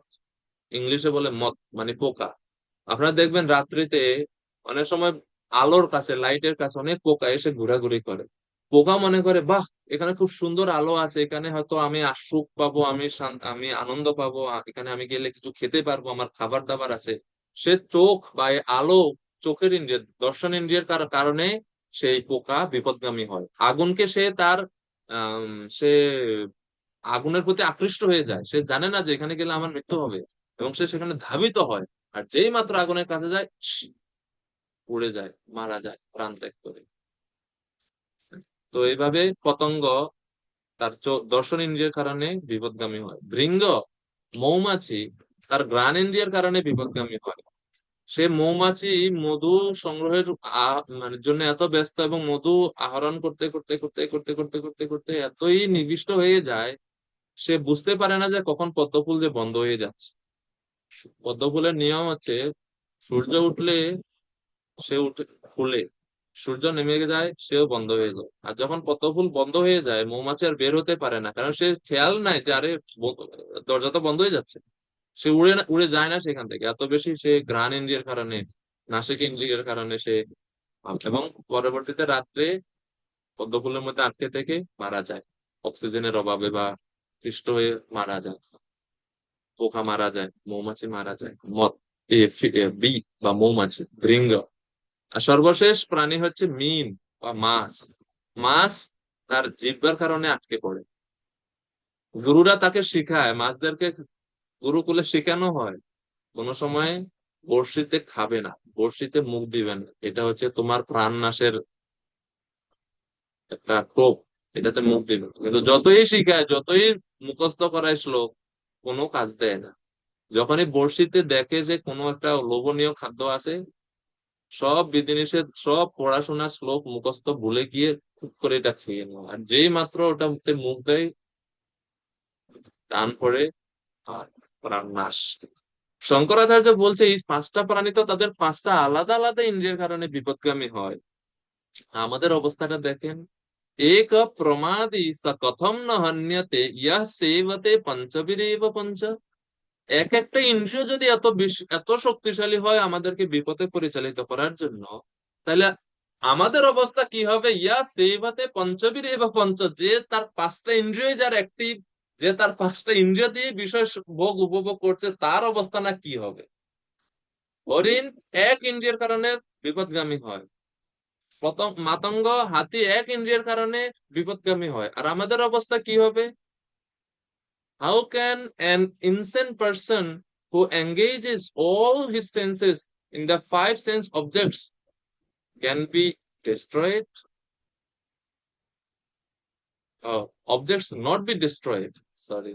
এখানে যে আমরা যারা পাঁচটা ইন্দ্রিয়কে আমাদের ইন্দ্রিয় বিষয়ে যুক্ত করছি এবং ইন্দ্রিয় সুখ ভোগ করছি, পাঁচটা ইন্দ্রিয় দিয়ে আমরা, আমাদের গতি কি হবে? এই জন্য এই হচ্ছে বিপদ। এজন্য একটা ইন্দ্রিয়কেও আমাদেরকে সুযোগ দেওয়া যাবে না, তাহলে আমাদের বিপদে পরিচালিত করতে পারে সেই মন।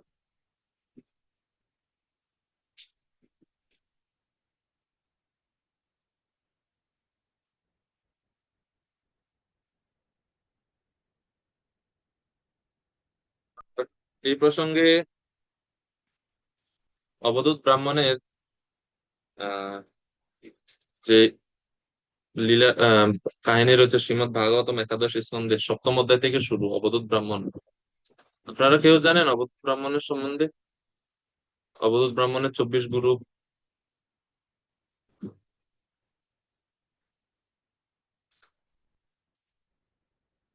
24 গুরু অবধূত ব্রাহ্মণের, এখানে খুব সুন্দর এই 24 গুরু থেকে তিনি শিক্ষা লাভ করেন কিভাবে জীবনে সংযত হতে হয়, বা সংযম শিক্ষা কিভাবে তিনি আহ, অবধূত বেশ ধারণ করলেন এই 24 জনের কাছ থেকে শিক্ষা নিয়ে, অবধূত ব্রাহ্মণ। তো এই অবধূত ব্রাহ্মণের 24 গুরুর মধ্যে একজন গুরু হচ্ছে,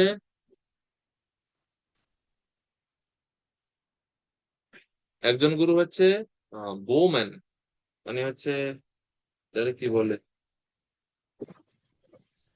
একজন ধনুর্বিদ, যিনি হচ্ছে তার তীর তৈরি করছেন, তীর তৈরি করতেছে।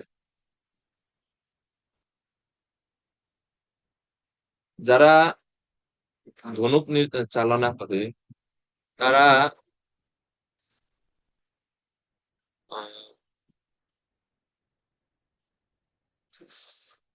অ্যারো মেকার, হ্যাঁ সরি, এটাকে বলা হয় অ্যারো মেকার।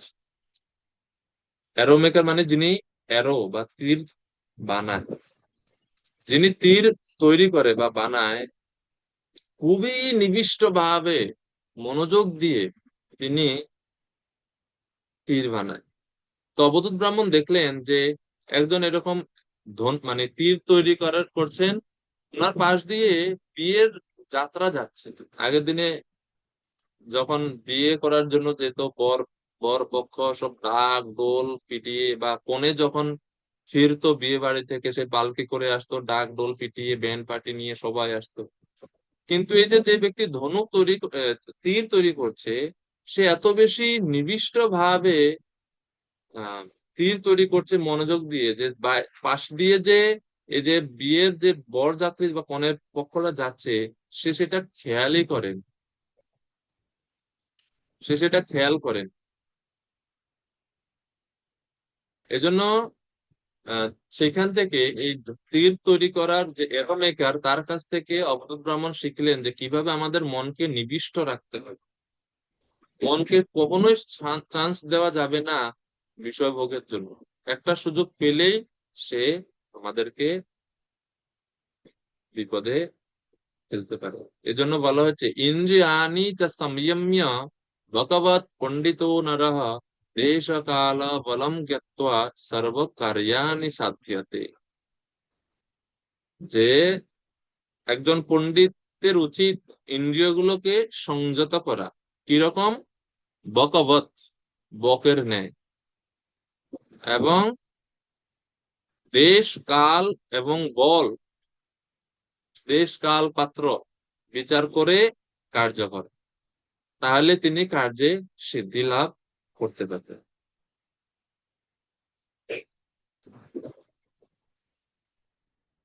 এজন্য মন নিবিষ্ট রাখতে হবে ভগবত চিন্তায়, নাহলে বিপদের সম্ভাবনা আছে। নাহলে মন যে কোনো ইন্দ্রিয় বিপদে চালিত করতে পারে। 68 নম্বর শ্লোক। যেরকম প্রতিকূল বায়ু নৌকাকে বিপদে বা নৌকাকে অস্থির করে তোলে, সেই রকম ভাবে হরতি, হরতি মানে হচ্ছে হরণ করে, মনের যে প্রজ্ঞা, মনের যে স্থিতি, সেটাকে হরণ করে নিয়ে যায়। সুমুখ প্রভু বলুন। হরে কৃষ্ণ, ধন্যবাদ প্রণাম প্রভু। প্রভু, প্রভু, অবধূত ব্রাহ্মণের এই 26 জন গুরুদেবের এই এটা দেওয়া যাবে নাকি ইয়াতে চ্যাট বক্সে বা গ্রুপে? বুঝছি না কি দিব। 24 জন গুরু, হ্যাঁ প্রভু। ওটা তো ভাগবতমে পড়লে পাবেন প্রভুজি, আমার কাছে কেমনি আলাদা কিছু নাই এরকম। কত আপনার প্রভু, কত স্কন্ধ আছে? একাদশ স্কন্ধ 7ম অধ্যায় থেকে শুরু, একাদশ স্কন্ধ 7, 8, 9 এখানে পাবেন। ধন্যবাদ প্রভু। আমরা চেষ্টা করতেছি একটা ছোট কোর্সের মতন করতে, 24 গুরু নিয়ে কাজ চলছে। অর্ধেক করলাম, আর অর্ধেক বাকি আছে। আপনারা চাইলে এটা পরে কোনো সময় করিয়ে দেন। ওটা ওটা কি আলাদা কোর্স? এটা আমি নিজে থেকে করতেছি, এটা পরতত্ত্বের না। আচ্ছা ঠিক আছে প্রভু, আপনার হলো আপনার, সমস্যা নেই। তো আমরা দেখলাম যে এই অংশে যখন কৃষ্ণ এই স্থিতপ্রজ্ঞ পণ্ডিতের কথা বলছেন, অনেকগুলো উপমা ব্যবহার করা হচ্ছে। পুরো দ্বিতীয় অধ্যায়ে আমরা দেখি যদি প্রথমে দ্বিতীয় অধ্যায়ে আমরা দেখি যে পোশাকের উপমা ভগবান ব্যবহার করছেন। এরপরে শীত গ্রীষ্ম ঋতুর উপমা ভগবান ব্যবহার করছেন। তারপরে কুয়ো এবং নদীর জলের উপমা ব্যবহার করছেন, যে কুয়োর জলে মানে বিভিন্ন কুয়াতে বিভিন্ন উদ্দেশ্য সাধিত হয়, কিন্তু বৃহৎ জলাশয়ে সব উদ্দেশ্য সাধিত হয়, উপমা ব্যবহার করছেন। তারপরে কচ্ছপের উপমা ব্যবহার করলেন ভগবান, কুর্মঙ্গা নিব সর্বসহ। এরপরে এখন এই শ্লোকে 67 নম্বর শ্লোকে বায়ু এবং নৌকা এর উদাহরণ ব্যবহার করলেন। এরকম উপমা আমরা যখন প্রচারে যাই, উপমা ব্যবহারের মাধ্যমেও আমরা যখন কোনো বিষয় বলতে চাই, সেই বিষয়বস্তু আরো সহজ হয়, বোধগম্য হয় আরো বেশি। তো সেজন্য এটা ব্যবহার করা উচিত, ব্যবহার করা সবার করা উচিত। 68 নম্বর শ্লোক।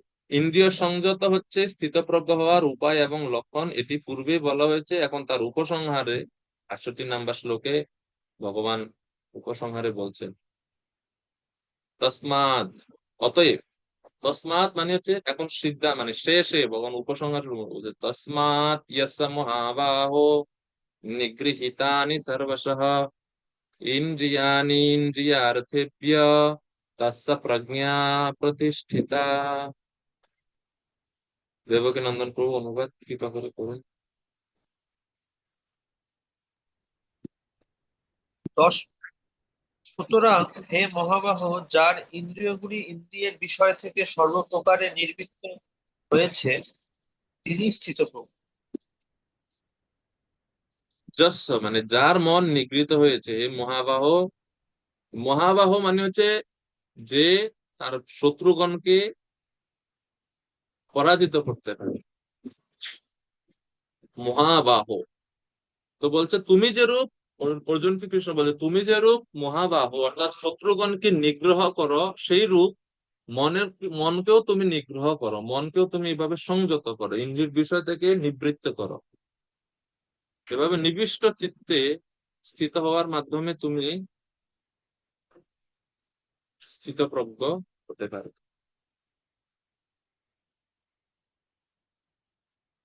তসমাৎ এই জন্য মনকে সংযত করার ব্যাপারে, মনকে সমস্ত আশা থেকে, সমস্ত ইন্দ্রিয় সমস্ত বিষয় থেকে মুক্ত করে তুমি স্থিতপ্রজ্ঞ হও। সেটা হচ্ছে স্থিত ইন্দ্রিয়ানি ইন্দ্রিয়ার্থেভ্য, ইন্দ্রিয়গুলোকে ইন্দ্রিয় বিষয় থেকে সর্বপ্রকারে নিবৃত্ত করার মাধ্যমে আমরা স্থিতপ্রজ্ঞ বা শান্তি, প্রকৃত সুখ লাভ করতে পারি। এই মন নিগ্রহের ব্যাপারে বা ইন্দ্রিয় সংযতের ব্যাপারে এই 24 গুরুর এখানে আরেকজনের আরেকটা বিশেষ, সবগুলোই অনেক গুরুত্বপূর্ণ। 24 গুরু, বায়ু আছে, মানে জল আছে, তারপরে অনেক পাইথন মানে অজগর আছে, মানে এক একজন ওনার এক একজন গুরু, একজনের কাছে এক একটা শিখছে। তো অবধূত ব্রাহ্মণের 24 গুরুর মধ্যে আরেক একজন গুরু আছেন পিঙ্গলা। পিঙ্গলা হচ্ছে ওনার একজন গুরু। পিঙ্গলার কাছ থেকে তিনি শিখছেন অতিরিক্ত আশা করা যাবে না। আশা হি পরমম দুঃখম নৈরাশ্যম পরমম সুখম ইতি সঞ্চিত্ত কান্তাসম সুখম সুস্বাপ পিঙ্গলা। পিঙ্গলা বার বনিতা, সে অপেক্ষা করে থাকতো যে এই পুরুষ মনে হয় আমাকে কিছু অর্থ দিবে, আমাকে কিছু সুখ দিবে। কিন্তু সেই পুরুষ যখন তার সামনে দিয়ে তাকে অতিক্রম করে চলে যায়, তখন তার আশা, স্বপ্ন সব ভঙ্গ হয়ে যায়। এরপরে আরেকজন পুরুষ আসে, সে মনে করে যে ইনি হয়তো আমাকে কিছু অর্থ দিব, কিছু সুখ দিবে, কিন্তু সেই পুরুষও আর তার কাছে আসে না। এভাবে সে আশা করতে থাকে, আশা করতে থাকে, আশা করতে থাকে, কিন্তু সমস্ত আশাগুলো যখন তার সামনে দিয়ে তারা চলে যায়, তাকে অতিক্রম করে অন্য কারো কাছে, তার আশা ভঙ্গ হয়, স্বপ্ন ভঙ্গ হয়, সে কষ্ট পায়। এরপরে পিঙ্গলা তখন উপলব্ধি করলেন যে আমি আমার মনকে স্থির করে এই জড় ব্যক্তিদের প্রতি নিবদ্ধ না করে পরম পুরুষের প্রতি আমি নিবদ্ধ করব, যিনি হচ্ছেন পরম প্রভু, যিনি হচ্ছেন সমস্ত চেতনের পরম চেতন। ওনাকে আমি আরাধনা করার মাধ্যমে প্রকৃত সুখ, উনি আমাদেরকে সুখ দিতে পারে। আর কে সুখ দিতে পারে এছাড়া? এভাবে চিন্তা করে পিঙ্গলা তিনি সমস্ত আশা ত্যাগ করলেন। এটা হচ্ছে ওনার উপলব্ধি। এই 11:8:44 নাম্বার শ্লোক পিঙ্গলা বলছেন, আশাহি পরমম দুঃখ। জড়জাগতিক বিষয়ের জন্য আশা থাকাটাই হচ্ছে সবচেয়ে বড় দুঃখ। নৈরাশ্যম পরমম সুখম, আশাহীন হওয়াটাই হচ্ছে জড়জাগতিক ক্ষেত্রে, আশাহীন হওয়াটাই হচ্ছে পরম সুখ। এই চিন্তা করে পিঙ্গলা সমস্ত আশা ত্যাগ করে সুখে নিদ্রা গেলেন। সুখম সুস্বাপ পিঙ্গল। তো এভাবে ইন্দ্রিয়গুলোকে, মনকে সমস্ত আশা থেকে, বিষয় থেকে যখন নিগ্রহ করতে পারা যাবে, তখনই প্রকৃত শান্তি লাভ করা যায়। আর মনকে যদি আপনি একটু লাই দেন, একটু সুযোগ দেন, বড় বিপদ আছে। মনের মনের উত্তেজনা বা মনের যে মানে বিপদগামিতা, এই বিষয়ে খুব সুন্দর একটা শ্লোক আছে। এখানে বলছে মন হচ্ছে পাগলা বানর, মন হচ্ছে বানরের মতো চঞ্চল। গীতা ভগবান বলছে না চঞ্চলম, অর্জুন বলছে চঞ্চলম হি মন কৃষ্ণ, কৃষ্ণ মন হচ্ছে চঞ্চল। আচার্য যখন বলছেন মন চঞ্চল কেমন জানেন, মর্কটস্য সুরাপান মধ্যে পৃশ্চিকা দংশন তন্মধ্যে ভূত সংসার যদ্বা তদ্ব্যা ভবিষ্যতি। এর মানে হচ্ছে মর্কটস্য মানে বানর, এমনিতেই সে চঞ্চল, সে শান্ত করা বড় মুশকিল। এর মধ্যে এই বানর রে এমনি যে চঞ্চল, তারে যদি কেউ মদ একটু খাওয়াই দেয়, তে তো এর মাতলামি আর এর পাগলামি আরো দ্বিগুণ বাড়ে। বানর যখন মদ খায় বা নেশা করে, এমনিতেই সে চঞ্চল, তার চঞ্চলতা আরো বহু গুণে বৃদ্ধি পায়। এই জন্য বলছে মর্কটাস্য সুরা পান। আর এই তো মানে এক হচ্ছে চঞ্চল সে প্রথমেই, এর মধ্যে দুই আপনি তাকে মদ খাওয়াইলেন, এরপরে যদি তার একটা বৃশ্চিক মানে একটা বিচ্ছু যদি কামড়ায় তারে, তাইলে এর অবস্থা আরো ভয়ঙ্কর হয়ে ওঠে। বলছে এখানে শেষ না, তন্মধ্যে ভূত সঞ্চার। আর এই তো মদ খাইছে, বৃশ্চিক মানে বিচ্ছু কামড়াচ্ছে, তো যন্ত্রণা এমনিতেই আরো বেশি। এর মধ্যে যদি তারে ভূতে ভর করে, তাহলে এই বানরের যে অবস্থা হয়, আমাদের মনেরও সেম। যদ্বা তদ্বা ভবিষ্যতি, যা কিছু করতে পারে, কখন যে কি করবে এটা আপনি মানে পূর্বে থেকে বলা যাবে না। যদ্বা যা কখন কি করবে, কোন দিকে যাবে, কি বলবে, পূর্ব পূর্বে থেকে বলা যায়। এই হচ্ছে মনের অবস্থা। তো সেই জন্য বারবার কৃষ্ণ আহ অর্জুনকে এই জন্য মন সংযমের ব্যাপারে বলছেন। 68 নম্বর শ্লোক। 69 নম্বর শ্লোক। স্থিতপ্রজ্ঞ ব্যক্তি এবং সাধারণ জীবের মধ্যে তাহলে কি পার্থক্য?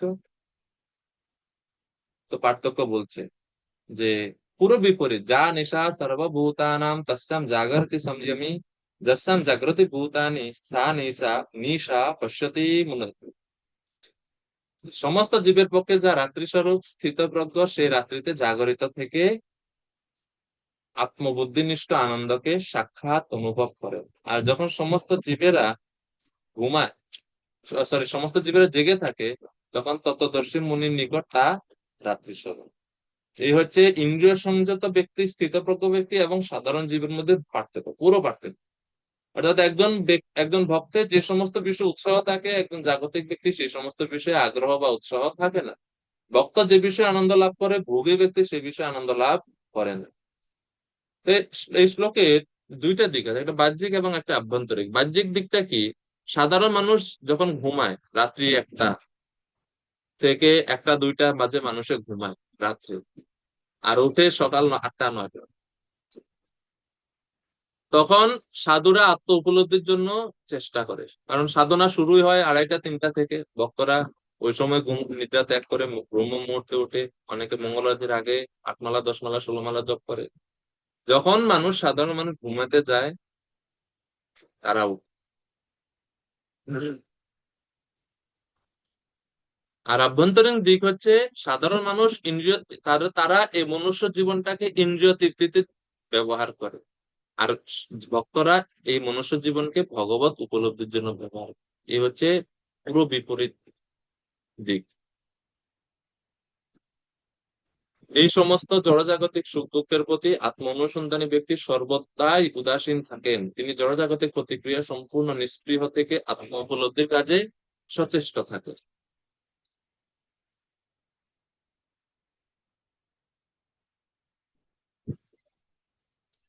আর যারা আত্মনিষ্ঠ স্থিতপ্রজ্ঞ, তিনি কিভাবে শান্তি লাভ করেন বা তিনি কতটুক গভীর থাকেন, কতটুক দৃঢ়তা ওনার থাকে, 70 নম্বর শ্লোকে বলছে অপূর্যমানম অচলা প্রতিষ্ঠম সমুদ্রমাপ ইহ প্রবিশন সমুদ্রমাপ প্রবিশন্তি যদ্বৎ তদ্বৎ কামায় यं प्रविशन्ति सर्वे स शान्तिमाप्नोति न कामकामी। গিরিধারী কানাই প্রভু অনুবাদটা করবেন। হরে কৃষ্ণ। উদ্দেশ্য করবেন। বিবেকগামী ব্যক্তি কখনো শান্তি লাভ করে না। জলরাশি যেমন সদা পরিপূর্ণ এবং স্থির সমুদ্রে প্রবেশ করেও তাকে কুর্বিত করতে পারে না, কামসমূহ তেমন স্থিতপ্রজ্ঞ ব্যক্তিকে প্রবিষ্ট হয়েও তাকে বিক্ষুব্ধ করতে পারে না। অতএব তিনি শান্তি লাভ করেন। হরে কৃষ্ণ। হরে কৃষ্ণ।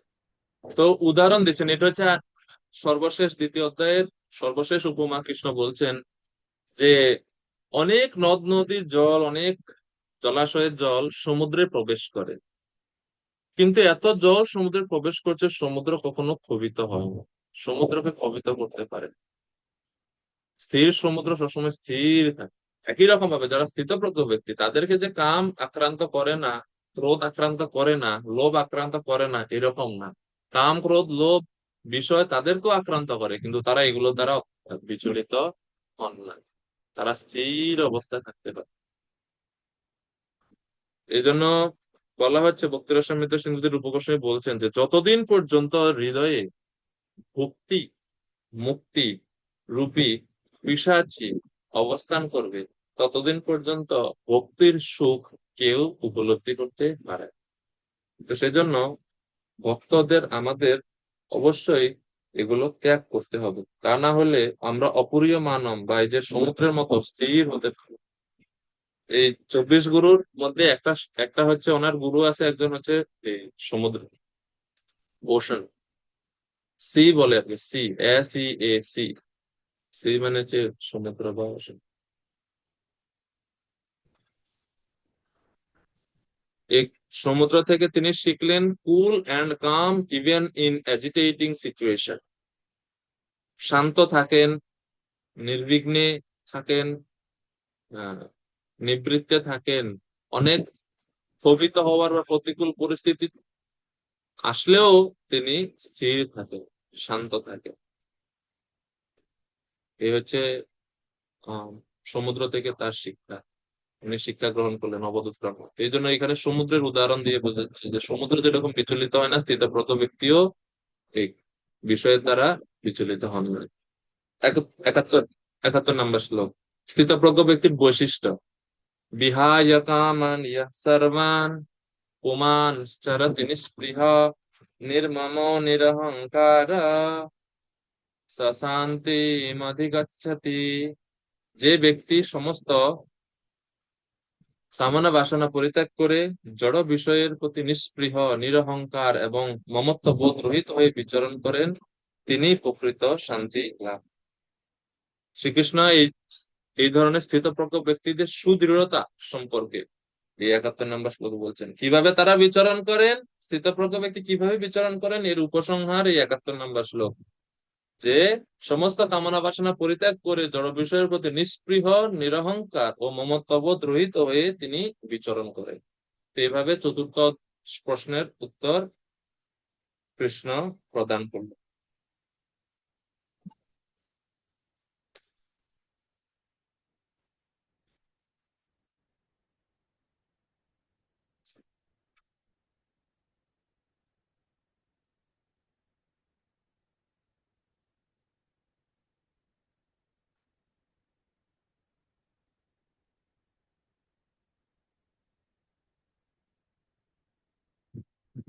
নিষ্কাম, নির্মম, নিঃস্পৃহ, নিরহংকার এবং নির্মম, তিনটা বৈশিষ্ট্য, তিনটি।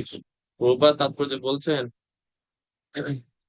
নিষ্কাম বা নিঃস্পৃহ অর্থ তিনি নিজের ইন্দ্রিয় তৃপ্তির জন্য কিছু করেন না, তিনি করেন কিন্তু ভগবানের সন্তুষ্টি, কৃষ্ণের সেবার জন্য। কৃষ্ণ সেবাই হচ্ছে ওনার কামনা, ওনার কাম। এছাড়া তিনি নিষ্কাম। নির্মম মানে মমত্ববোধ রহিত। মমত্ববোধ রহিত মানে দেহের উপর ভিত্তি করে তিনি কারোর সঙ্গে মমত্ববোধ রাখেন না, কৃষ্ণকে কেন্দ্র করে তিনি মমত্ববোধ রাখেন। নির্মম। নিরহংকার, তিনি নিজেকে কর্তা বলে ভাবেন না, মিথ্যা অহংকার করেন। এই হচ্ছে সংক্ষিপ্ত ভাবে তিনটা নির্মম নিরহংকারের ব্যাখ্যা।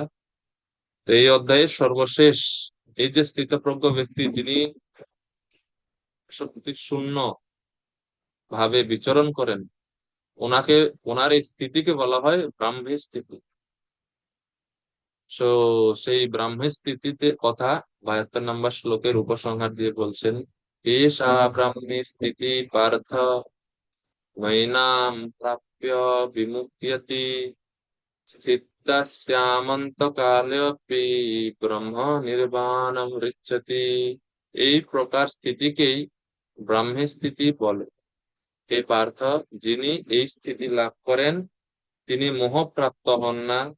জীবনের অন্তিম সময়ে এই স্থিতি লাভ করে তিনি জড় জগতের বন্ধন থেকে মুক্ত হয়ে ভগবত ধামে প্রবেশ করেন। জীবনের অন্তিম সময়েও যদি এই স্থিতিতে কোনো ব্যক্তি অধিষ্ঠিত হন তিনি মৃত্যুর পর ভগবত ধামে প্রবেশ করেন। এইভাবে শ্রীকৃষ্ণ স্থিতপ্রজ্ঞ ব্যক্তির মহিমা কীর্তন করলেন। এবং কিভাবে আমরা তাহলে স্থিতপ্রজ্ঞ হতে পারবো? ভগবত চেতনাময় চিন্ময় জীবন লাভের মাধ্যমে আমরা এই স্তর লাভ করতে পারবো। ভগবত ভক্তি অনুশীলনের মাধ্যমে আমরা এই স্তর লাভ করতে পারবো। কৃষ্ণ ভাবনার মাধ্যমে এই স্তর লাভ করা যাবে। ব্রহ্ম নির্বাণ মৃচ্ছতি।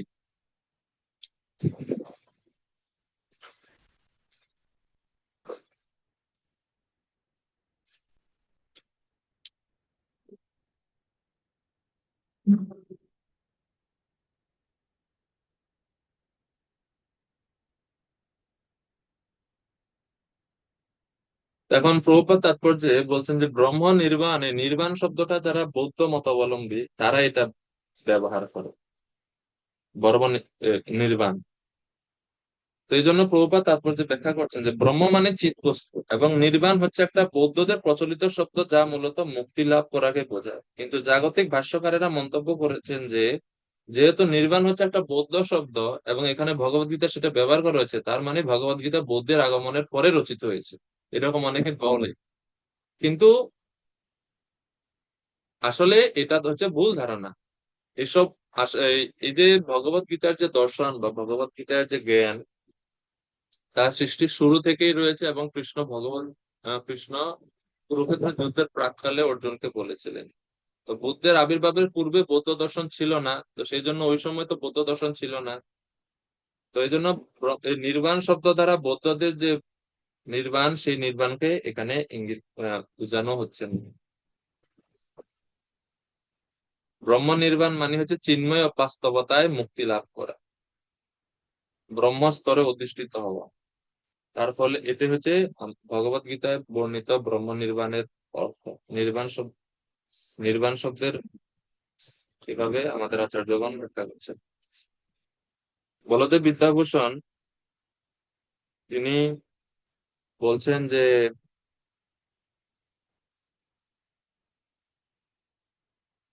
মিনিট,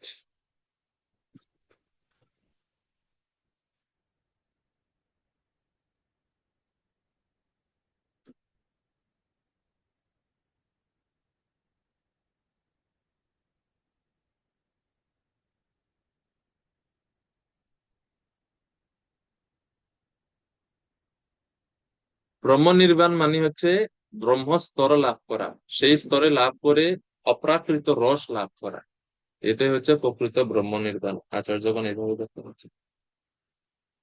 তো এইভাবে ভগবত গীতা আমরা দ্বিতীয় অধ্যায়ের শেষ প্রান্তে এসে পৌঁছলাম। নির্বাণ অর্থ হচ্ছে জড়জাগতিক জীবনের পরিসমাপ্তি। বৌদ্ধদের ধারণা নির্বাণের পরে সবকিছু শূন্য হয়ে যায়, কিন্তু ভগবত গীতার সিদ্ধান্ত এটা না যে মৃত্যুর পরে বা জীবন নাশ হওয়ার পরে সবকিছু শূন্য হয়ে যাবে, সেটা না। মৃত্যুর পরেও জীবন আছে, যদি সে মুক্তি লাভ করে ভগবানের কাছে ফিরে যাবে, শূন্য হয়ে যাবে না কখনো, তার অস্তিত্ব হারিয়ে যাবে না। কিন্তু বৌদ্ধরা বলে নির্বাণ মানে সব শূন্য, কোনো কিছু আর থাকবে না। এইভাবে এই হচ্ছে দ্বিতীয় অধ্যায়। তো ভক্তিবিনোদ ঠাকুর বলছেন যে এই দ্বিতীয় অধ্যায়ে হচ্ছে পুরো গীতার সারাংশ, সারাতি সার এখানে আছে। মানে পুরো ভগবত গীতার যে যে বিষয়গুলো আলোচনা করা আছে সবগুলো বিষয় এই দ্বিতীয় অধ্যায়ে বর্ণিত আছে। ভক্তিবিনোদ ঠাকুর এরকম শ্লোকের দ্বারা এটাকে বিভাজিত করছেন।